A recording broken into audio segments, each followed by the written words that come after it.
Welcome back to the Puddin' Creek Rod Shop. Boy, you picked a good day to drop by. Today we're unloading the Bad Coupe. Now, if you're a subscriber to the channel, you already know what the Bad Coupe is. But if you're just tuning in for the first time, let me give you the world's fastest recap. We drove 9 hours from East Tennessee all the way to Cleveland, Ohio to buy this car. And why did we drive so far to buy this car? Well, this car is a real deal Survivor magazine car. Now, you're probably saying to yourself, what in the world is a Survivor magazine car? Well, in the mid-1970s, this car was the centerfold car for Street Rodder magazine. And then it was in a whole slew of other magazines.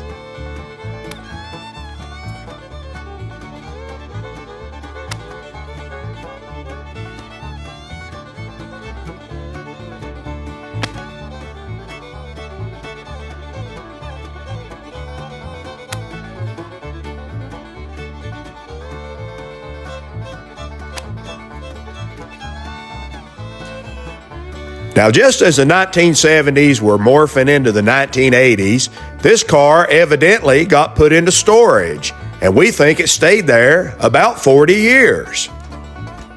Now, because it was in storage for so long, it never got upgraded. It never got changed. It missed the whole 1980s trend of getting upgraded to Easter egg colors and tweed interiors and billet aluminum wheels. It missed all that because it was just patiently waiting in storage.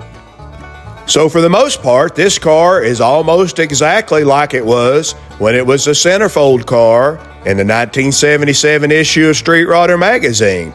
It's a Survivor magazine car.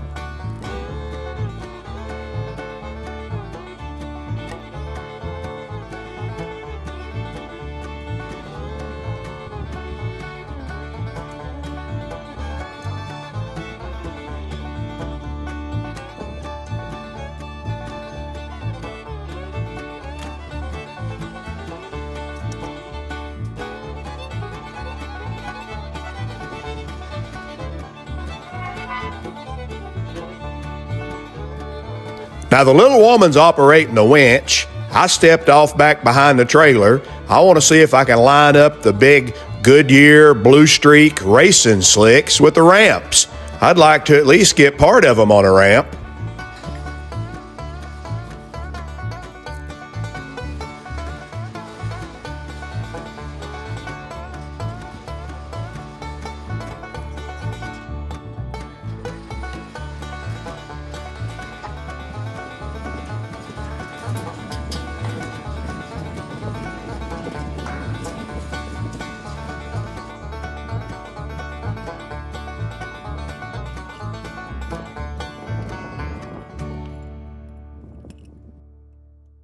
Now, it's about this time you're asking yourself, why is the little woman hesitating? Why don't she jump right on in that hot rod? Well, it's because she's looking for varmints, that's why. She's scared to death a varmint's going to run out from under the seat and get her.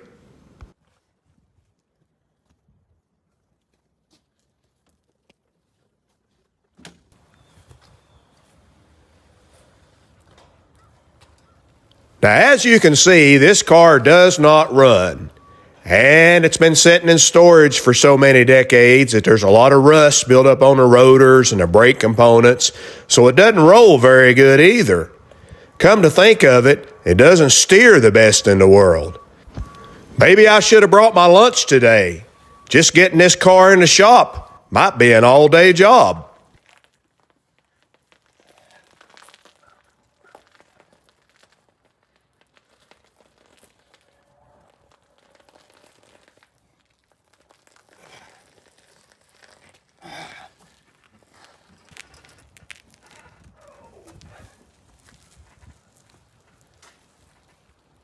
Wow, after all that, I'm ready for a break. How about you guys? Everybody gets a break.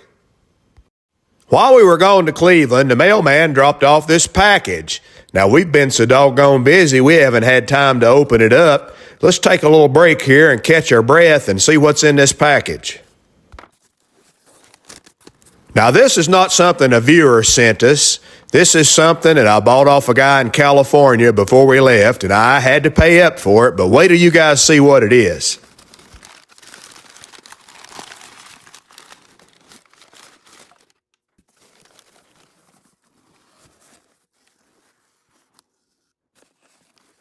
Man, oh man, don't that set your wig on fire? An NOS, new old stock, set of finned aluminum valve covers, Cal Custom brand. I'm guessing from the 1960s, maybe the 1970s. Right there on the side of the box, that's the Cal Custom Air Scoop that's on the Lady Luck 1934 Ford Coupe we own. Now, I've been hunting for a set of these for a while. I need them for a 283 engine that's going in another hot rod that you guys haven't even seen yet. I see a lot of guys doing unboxing videos on YouTube. It's mostly stuff they bought off Amazon. Isn't this unboxing video a lot more fun than unboxing some Chinese junk that just came in from Amazon?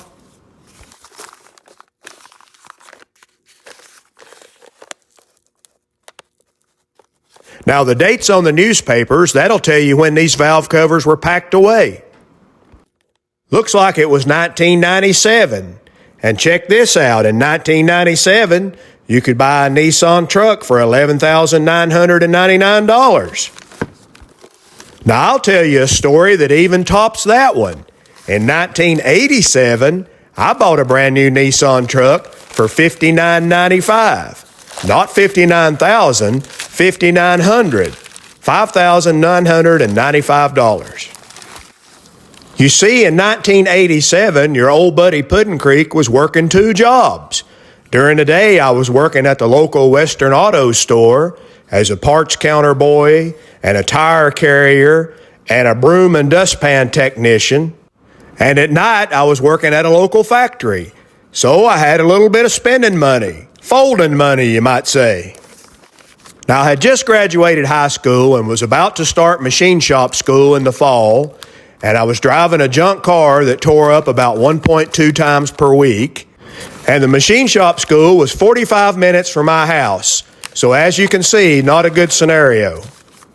So my dad clips this newspaper ad for a brand new Nissan truck, $59,995, and he tells me this is probably just a gimmick, but if it's not a gimmick, it's a bargain. You better go check it out. So the next day, I'm standing in our local Nissan dealership, asking a nice salesman, is this for real? Are you guys really selling brand new Nissan trucks for $59,995? And so the guy tells me, oh yeah, it's for real. It's a special promotion from Nissan to promote the new body style truck. So I ask him what options come on the truck for $59,995. And when the guy hears this, he just horse laughs. He says, son, for $59,995, you don't get any options. He says, I can tell you what you don't get. You don't get power windows. You don't get power seats. You don't get air conditioning. You don't get a radio. For $59.95, you don't even get hubcaps. So I asked the nice man, do you have a black one? He said a black one just came in on the truck. I said, I'll take it. Where do I sign?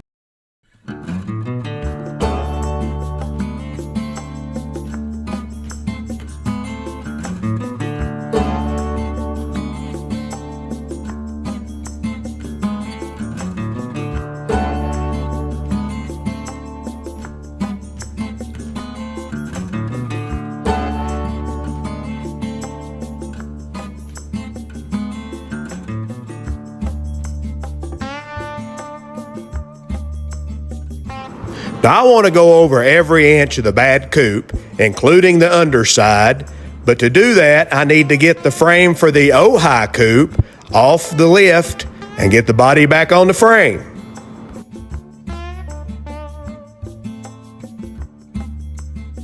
When I go around to see what's hung up, The firewall is hung up on the dipstick of Tom Hanna's 324 Olds engine.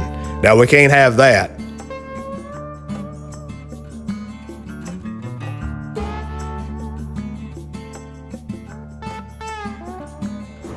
Another reason I need to get the body back on the frame is to check the rear end location.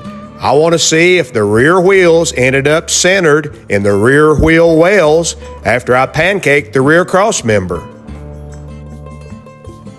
Here's a couple of engines you guys have never seen before. This is a little 59 AB flathead that had a stuck valve. I've already got the bad valve out in the valve guide. I just need to get the new one back in. This engine was rebuilt back in the 60s or 70s and it's bored 30 over. It's a good little flathead. The one beside it is a little 235 straight 6 hot rod engine. It's got two barrels and a lot of hot rod parts on it, a little cam. Pretty cool engine. I'll show you that one another day.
I make the contention that 62% of hot rodding is just pushing old cars around.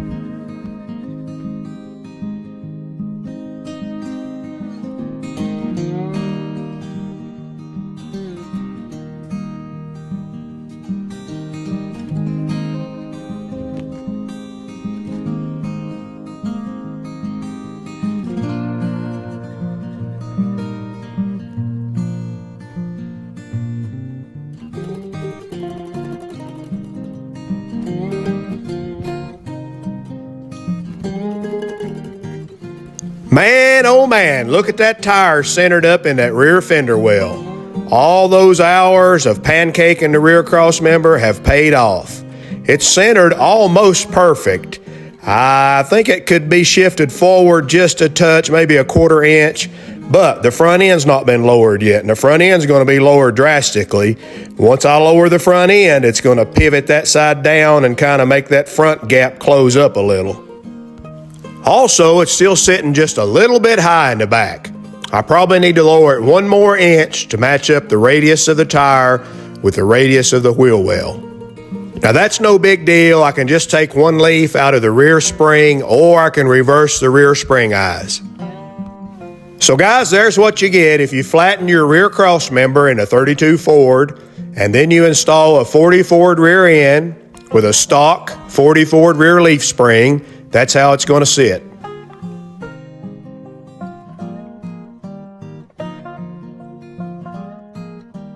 Now, I've had the Bad Coupe sitting outside while I was putting the body on the Ojai Coupe, and because the sunroof is out of it, this tree up here, this dogwood, apple blossom, bean blossom, whatever kind of tree it is, you guys probably know, it's filling the inside of the Bad Coupe with these little leaves here, so I'll have to clean all them out when I clean the rest of the car out.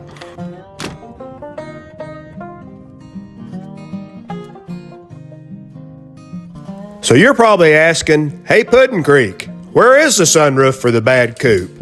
Well, our best guess is between Bristol, Tennessee and here, alongside the interstate in a ditch somewhere. You see, our last gas stop was in West Virginia, and the sunroof was in it then, and it was clamped up tight. And then all the way home, I was watching in the rearview mirror for anything blowing off, and the sunroof was always right where it was supposed to be. And about the time we hit Bristol, Tennessee, it started getting dark. And after it got dark, I couldn't see the car at all behind me.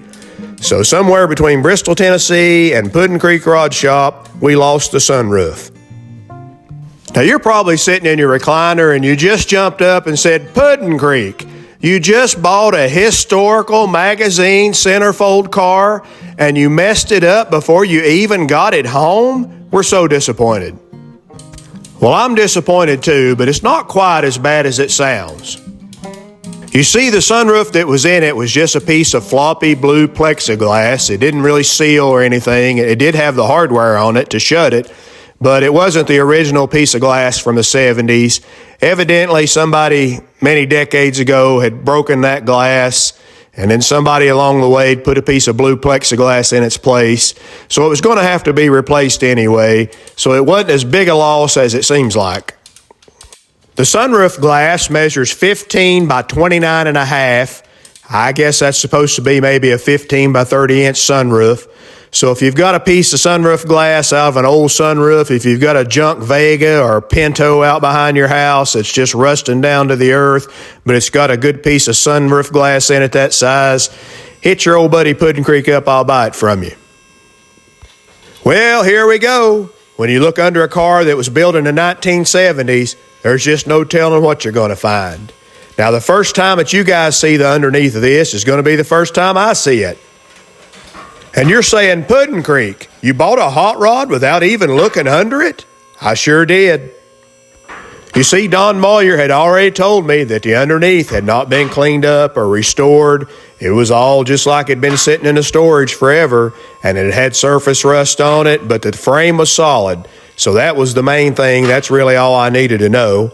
Plus, I drove 9 hours to get this car. It's not like I'm going to drive 9 hours and get out and get down on one knee and look up under it and maybe see a rough piece of weld and decide I'm going to turn around and go home with an empty trailer. So I just loaded it up and brought it home. Well, the first thing I noticed is it's got the old Hollywood-style license plate light. I think that's more of a 1950s accessory than it is a 1970s, but so is this Nerf bar. So we're kind of guessing the Nerf bar's left over from another life. The next thing you're going to notice is it has brake lights and turn signals. And you're saying, why does it have two sets of lights? Why are they not combined in one? Well, go back and watch my wiring video, and you'll understand exactly why it's got two sets of lights. Now, the brake lights I don't recognize. Maybe some of you guys can tell us in the comments what those are off of. But the turn signal lights, I feel sure those are probably truck cab lights, probably off a big truck, maybe trailer lights from back in the day, but more likely truck cab lights. Now, the next thing I notice is it does use a factory 32 Ford rear cross member, but it's been heavily modified with a cutting torch. Somebody has notched it out here with a cutting torch to get these big giant air shocks in here. Now, if you're a young guy and you're wondering what in the world are air shocks were all the rage in the 1970s. Guys use those to jack up the rear end of your car and get some big meats under the fenders, or you can be used to level out your ride height. Right here is the fitting where you would use just an air chuck, just like pumping up your tire, and that's where you'd put air in your air shocks to adjust your ride height.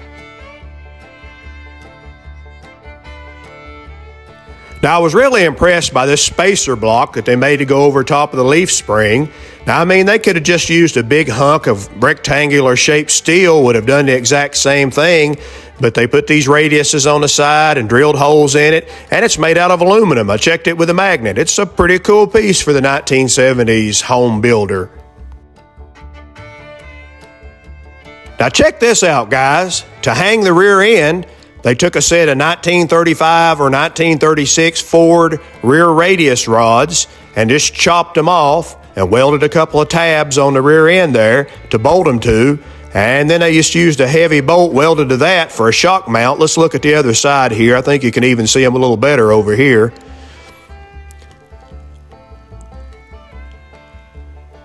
Yeah, right there's a bolt that they welded in just with a stick welder for a shock mount, and then there's the rear stub off a 1935 or 1936 Ford rear radius rods. Looks like it worked like a charm. All right, there's the rear end housing cover. I'm guessing that might even be an old Cal Custom piece. It's heavily pitted, whatever it is. Maybe somebody can tell us in the comments what brand this was. I don't recognize it for sure. It's got 12 bolts. I counted them. So let's flip around to the other side, see if we can find a number on the rear end. Oh, yeah, there's a casting number. That'll give us something to work with. Let's see what we got. It looks like 389486 is a casting number for a 12-bolt rear end for a 67 through 69 Camaro, which would make sense because we believe the builder originally used a 68 or 69 Z28 302 DZ engine in this car, so he probably got the rear end out of the same car. All right, here's some more cool work. This is where they Z'd the frame. Now you can see right here, this was the original 1932 Ford frame, and they chopped it off and they moved the rear section up on top of the frame, and then they used a piece of heavy strapping to blend it back in on the top, and same thing on the bottom, another piece of heavy strapping here to blend it in. I notice there's no fish plates on this. Usually you see some fish plates on that kind of work in the 70s, but there you go. That's an authentic Z'd frame from the 1970s.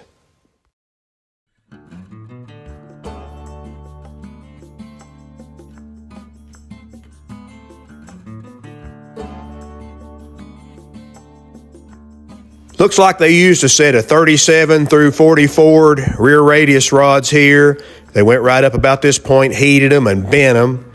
And they've come right out here and they've put a threaded bung in them and put a tie rod end on them. Heavy mount there to the frame. And then they've used some really thick metal here for this upper strap. That looks like about a ½ inch thick, maybe not quite. And they've come up with this deal at the end of it here with another tie rod end and more strapping down at the bottom. This is a pretty cool design. I like these. And the welds, some of them don't look too good. Some of them don't look that bad. They made this plate to go in here and drill these holes in. And again, some pretty decent welding for the 1970s there. That's not that bad. Anyway, they got them done and they sent them and had them chrome plated. And man, those sure are some slick looking ladder bars. I really like them. That might be my favorite part of the whole chassis. I mean, just look at these ladder bars peeking out from under the car. Don't tell me that ain't a cool look. Now, the chrome on this one, it's in pretty bad shape, but it does exist. I've got a special thing I use to bring old chrome back to life, pitted chrome like that, so we'll work on that. But now the other side, that's a whole different story. Now, here is the other side. As you can see, it's a lot worse. The chrome is pretty much gone for all practical purposes. I would really like to send those ladder bars out and get them re-chromed, but then they're not going to match the rest of the chrome on the car, and that's one of the problems with buying a historic hot rod. You really don't want to change anything, but boy, as hot rodders, we want to upgrade and fix and improve. It's a dilemma. Now, they made a transmission mount up out of angle iron. I've noticed over the years that angle iron was a hot rodder's friend in the 1970s. They've just cut places right here to make these bends, but they did a nice job bending it. I mean, when they heat it and bend it, both sides are symmetrical. It looks pretty doggone good. And then they welded some patches back in to fill the spaces there where they cut it. But all in all, I'd say that's pretty nice work for a home-built hot rod. Now, when they channeled it down over the frame, of course, they had to cut the floor out. And for the new floor, it looks like they used about 3/32 thick aluminum. So we won't have to worry about that rusting. They also gave it a nice drive shaft hoop here.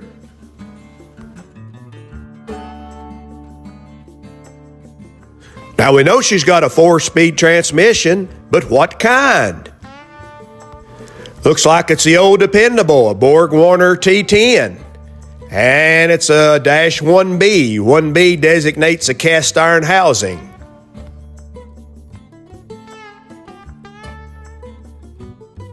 And if we move right out here, that's a T10 7B. 7B is a designation for an aluminum tail shaft housing. If we look right here, the casting date was 1960, so that's going to make this transmission a regular T10 and not a Super T10. I don't think Super T10s came out to 1974. Now we move up to some of the shiny parts. The chrome oil pan, that actually doesn't look too bad. That'll clean up.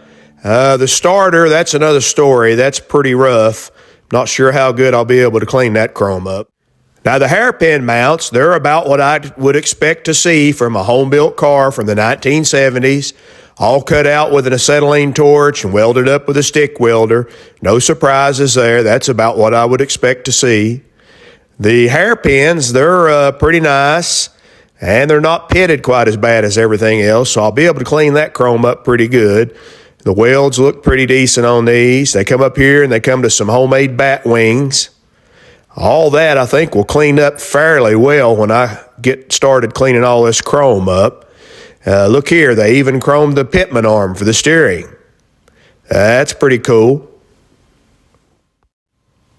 Now, as we move on around the front suspension, you can see that the dropped axle got chromed, the front leaf spring got chromed, the shock mounts got chromed, the spindles got chromed, the disc brake caliper mounts got chromed.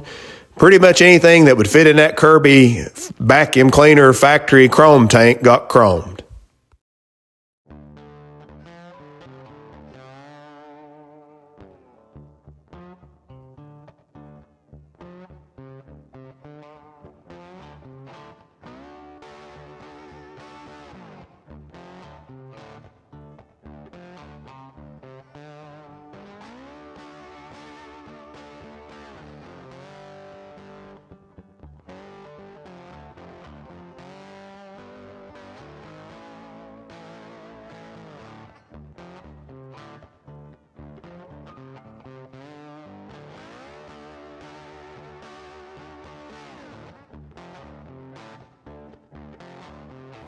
Before we got the car, when we were just looking at pictures of it in the magazines, the little woman pointed out that the rear brake drums were painted purple. You could really see the purple background between the spokes of the Kragers. Then on the ride home, the little woman mentioned that the brake drums must have been changed out because they're not purple anymore. But on closer inspection, when we raise it up and look at it, you can see the purple right here. These are the original brake drums back from 1977 or the mid-70s.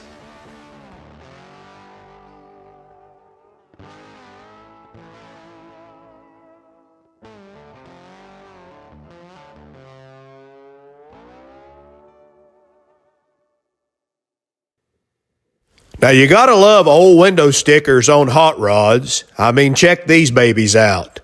Looks like it was last inspected in 1980. Now, that's the original air scoop from the 1970s, and Don told me these are even the original carburetors, although he added the chrome side covers. And believe it or not, that's the original stainless steel braided hose with the anodized fittings from the 1970s. How much you want to bet he ordered those from Earl's Performance? Moving on down to the Edelbrock tunnel ram. Usually that would be polished aluminum, but not in this case. They pulled this off and took it to the Kirby vacuum cleaner factory where the owner's father worked and dipped it in the Kirby chrome tank, so it's a chrome-plated tunnel ram. Can't beat that. Now, as you guys can see, I haven't done anything to this car. I haven't even put the chrome breather caps back on the valve covers that I took off at Don's place to keep them from getting lost. I probably should have took that sunroof out too, huh? Now you gotta love these heat diffusers from a Triumph motorcycle.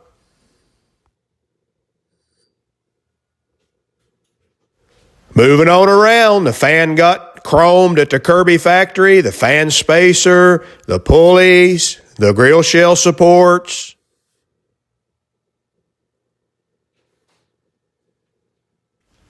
Homemade shock mounts, and looks like they made their way to the Kirby factory too. Well, the inspector showed up to check my progress on the Ojai Coupe. Looks good.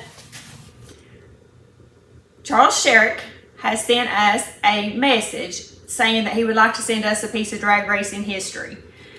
In his message, he says that he had only ever seen 3. One was in a Model A pickup in a Hot Rod magazine, and that he owns the other 2.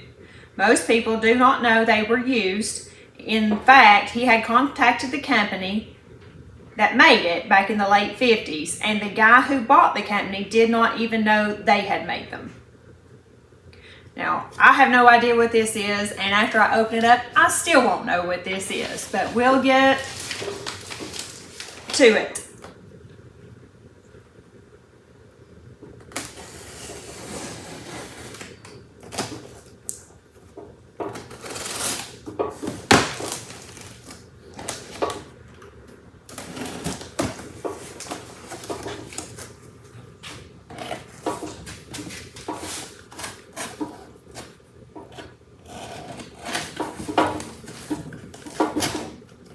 Cut my finger off.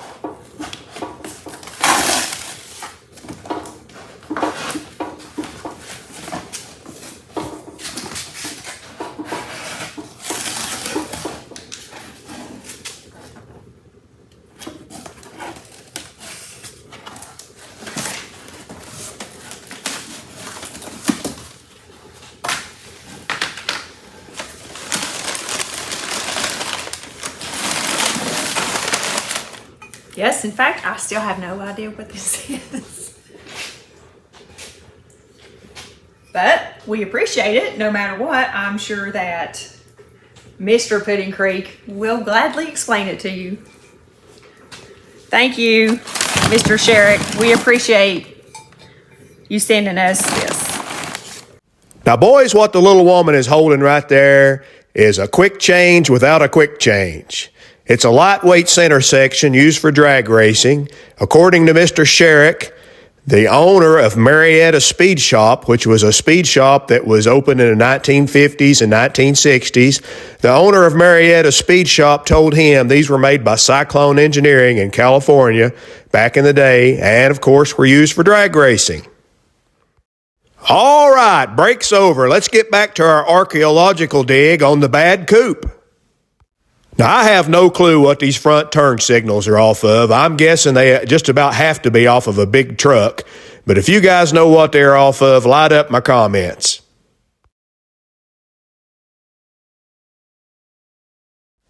The headlight stands were an aftermarket product. I don't remember the brand name, but I think they were made mostly in the 60s. The headlights were Dietz 809s, stamped not only made in USA, but made in New York. I wonder when the last time was they made headlights in New York. Now, when I saw these were 809s, I was racking my brain. What famous car had 809s on it? Oh, yeah, I remember. Gray Baskerville's Roadster, the one he drove around to do all the photo shoots for Hot Rod magazine. Now, when the Bad Coupe was built in the 1970s, they used what I'm going to call a sheet of chrome to kind of make the inner fender wells pop.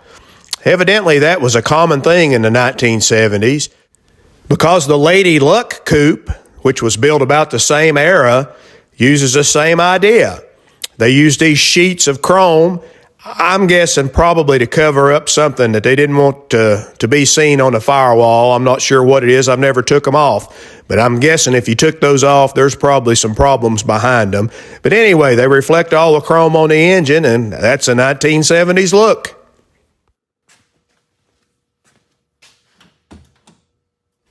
Now, I don't know about you guys, but these door handles remind me of vans.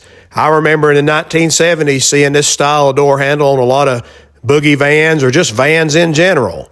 Now, the engine turn plates here, the scuff plates, they're in good shape, but there's a little rust on them. Looks like the rust is coming from the door seal. The turned engine scuff plates will be easy to clean, but the white fur carpeting won't. If you got any tips on getting rust stains out of white fur carpet, let me know. While we're here at the door seal, let's check and see how deep this thing was channeled. This is a 6-inch scale or a 6-inch ruler, so it looks like it's about a 5-inch channel, maybe a little more if you count the fur. The shifter's pretty cool. It looks like they've heated it and bent it over to get a little more leg room, and then they've probably took it to the Kirby factory and dipped it in the old chrome tank.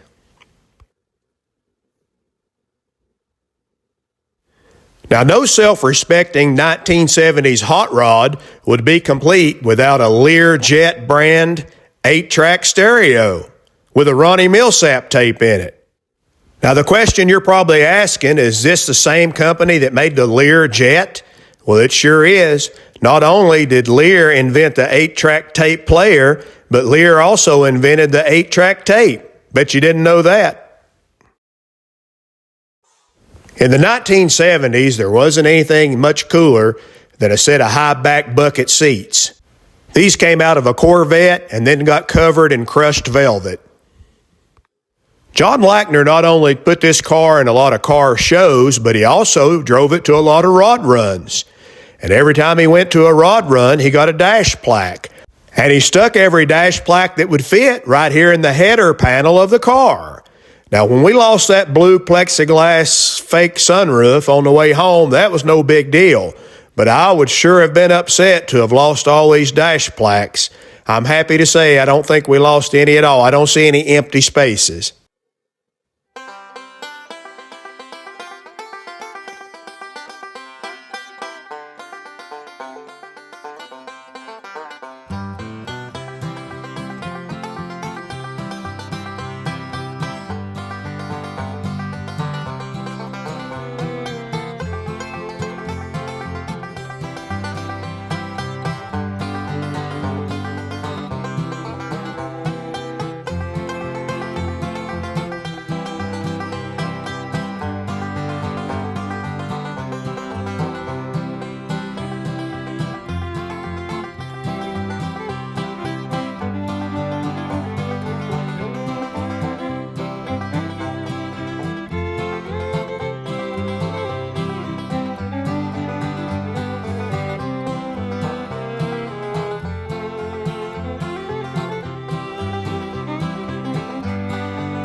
Now, my favorite dash plaque is this one right here with the Dave Bell artwork. I mean, you can't beat that one. Let me know in the comments which one's your favorite, or if you guys attended any of these events.